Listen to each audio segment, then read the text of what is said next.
Hello, ladies and gentlemen, welcome back. We are on day 4 of chapter 11. Day 3 was an activity that we completed in class. So now we are looking at our second day of 11.2, significance tests for the mean difference. By the end of this lesson, you'll be able to perform a significance test about a mean difference. Let's go ahead and get started. So 11.2, day 2, analyzing paired data. You can read much of this information on pages 727 to 730. All right, so what are the conditions for a test about a mean difference? Well, they're the same as the one sample t-test from you, using differences as the single sample, just like we did with our paired t-interval. We're doing the same thing with our paired t-test. Now, the random condition now allows for stating that treatments were randomly assigned because the data could have come from a matched pairs experiment. Right, now, what is the formula for the test statistic for a test about a mean difference, and what are our degrees of freedom?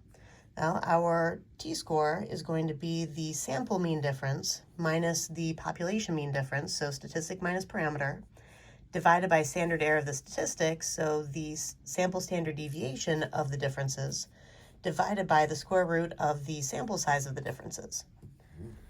Now, what do I mean by of the differences? Well, if you have data like we have right over here, you can see that I have this column of differences, answers to my subtraction problems, where I took the Kiln value minus the regular value. So like 2009 minus 1903 gave me 106. 1915 minus 1935 gave me negative 20. I literally found the difference between the two sets of data. The distribution of the differences is the only one that matters when you're dealing with paired data. We don't look at graphs of the individual data sets. We don't look at means of the individual data sets. Only the data set of the differences matter for paired data.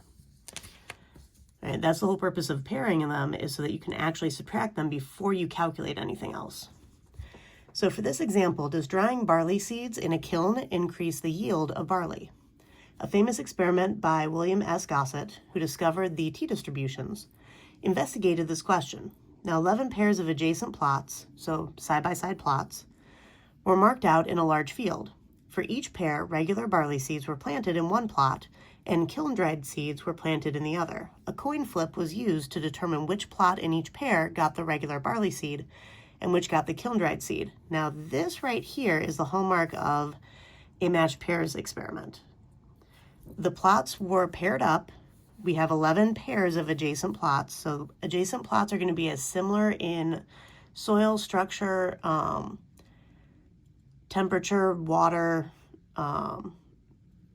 pretty much everything as you can get in an experiment like this. So we have 11 pairs of adjacent plots, and then we're randomly assigning with a coin flip which plot gets which type of barley, the regular barley seeds or the kiln-dried seeds.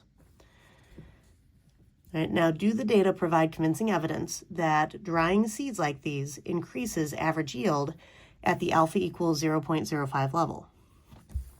All right, so because this is a matched pairs test, we want to use a paired t-test. So we need to take the yield from each of these plots. So plot 1, we have kiln minus regular, plot 2, kiln minus regular, plot 3, kiln minus regular, and find all the differences. Now, if we're trying to see, do the data provide convincing evidence that drying seeds increases the average yield, we want to put the dried seeds first, which is why I'm starting my subtraction problem with kiln and then subtracting regular from it. That way, a positive difference would mean an increase in yield. Increase and positive kind of go hand in hand logically. All right, so the order of my subtraction will keep the logic going in a way that's kind of more intuitive. All right, so for our state, we want to test null hypothesis, the mean of the differences, so the mean of these right here is equal to 0, meaning that there's no difference, versus an alternative hypothesis where mu sub d is greater than 0, so the mean of the differences is greater than 0, meaning positive, meaning increased yield. Now, mu sub d is the true mean difference, kiln minus regular, in barley yield in plots like these, and we're going to be using alpha equals 0.05. This time it actually told us to use alpha equals 0.05, but even if they didn't tell us, That would be our default setting. And so I have my hypotheses, I have my parameter defined, and I have my significance level. Now for my plan, I have a paired t-test for mu sub d. This would be the name of the inference method. And because this was a matched pairs experiment and my treatments were randomly assigned with that coin flip, the 10% condition does not apply. So I only have 2 conditions again to check. All right, so for random, treatments were randomly assigned within adjacent plots. So that checks out. And normal/large sample condition, the dot plot that I have right here shows that there's no outliers or strong skewness. And this is the dot plot of these differences. I don't care about the dot plots of the original data sets. The only one that I care about is the differences because that's the only data I'm using for my significance test. I'm not doing a significance test with the original data or with the original distributions. I care about the differences. All right, so this is dealing with the difference in yield for kiln minus regular.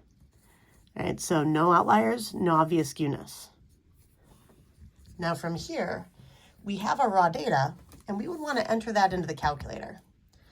So if I turn this back on, we go to stat, we hit enter on edit.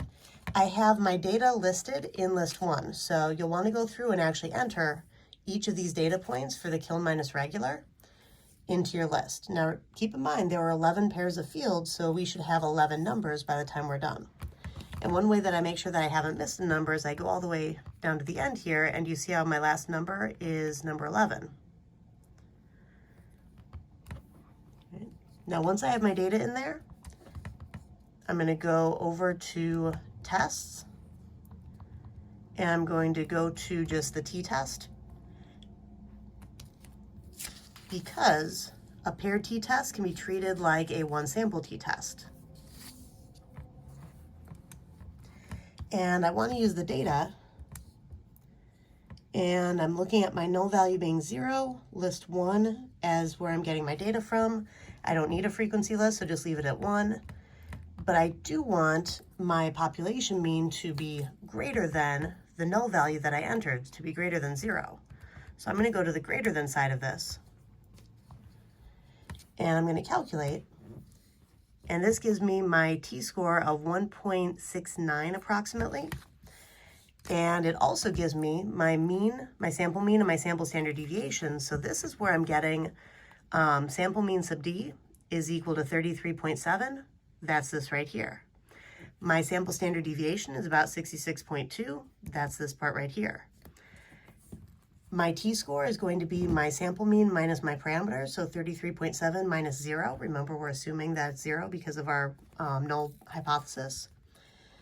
Divided by sample standard deviation, divided by square root of sample size.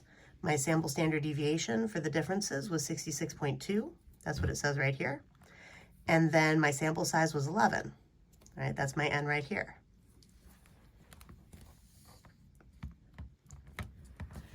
Now in this case, my degrees of freedom are 10. I don't need a complicated calculator version of my degrees of freedom, but degrees of freedom are always your sample size minus 1. That's why I'm taking 11 minus 1 to get 10.